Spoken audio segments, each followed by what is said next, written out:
بنی اسرائیل میں ایک شخص تھا جو سارا دن ساری رات اللہ کی عبادت کرتا رہتا تھا، جو ہر وقت اللہ کی عبادت میں مصروف رہتا تھا۔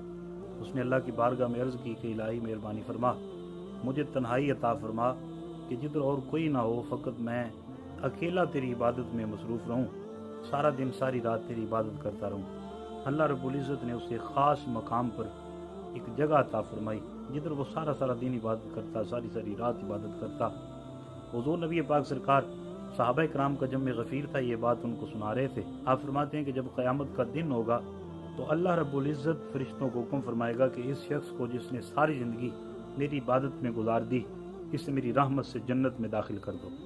تو وہ بندہ اللہ کی بارگاہ میں عرض کرے گا کہ الہی میں نے ساری زندگی تیری عبادت کی، میں نے کوئی تیری نافرمانی نہیں کی اور سارا دن ساری رات عبادت کی، تو آج بھی تیری رحمت سے جنت میں جاؤں، میرے نامہ اعمال کے بدلے میں مجھے جنت عطا فرما۔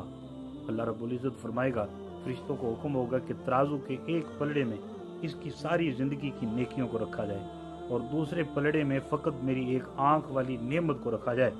تو فرشتے جب ترازو کے ایک پلڑے میں اس کی ساری زندگی کی نیکیاں رکھیں گے اور دوسرے پلڑے میں فقط اللہ رب العزت کی ایک آنکھ والی نعمت کو رکھیں گے، تو اللہ رب العزت کی ایک آنکھ والی نعمت والا پلڑا بھاری ہو جائے گا۔ اللہ فرمائے گا، تو بڑا تکبر کرتا تھا کہ تو نے ساری زندگی بڑی نیکیاں کی اور تو فقط میری آنکھ والی نعمت کا بدلہ نہیں دے سکا۔ اللہ فرمائے گا کہ اب یہ اس کی نیکیاں کم پڑ گئی ہیں، لہٰذا اسے جہنم میں داخل کر دو۔ وہ بندہ ہاتھ مانگ کے اللہ کی بارگاہ میں عرض کرے گا کہ الہی مہربانی فرما، میں بھول گیا تھا، تو اپنی رحمت سے مجھے جنت عطا فرما دے۔ اللہ رب العزت اسے معافی عطا فرمائے گا اور پھر حکم دے گا کہ اسے جنت میں داخل کر دو۔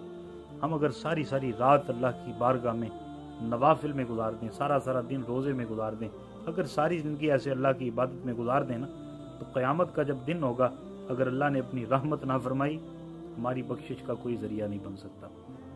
تو دعا کریں اللہ رب العزت ہمیں نیک نیتی سے اپنی عبادت کرنے کی توفیق عطا فرمائے۔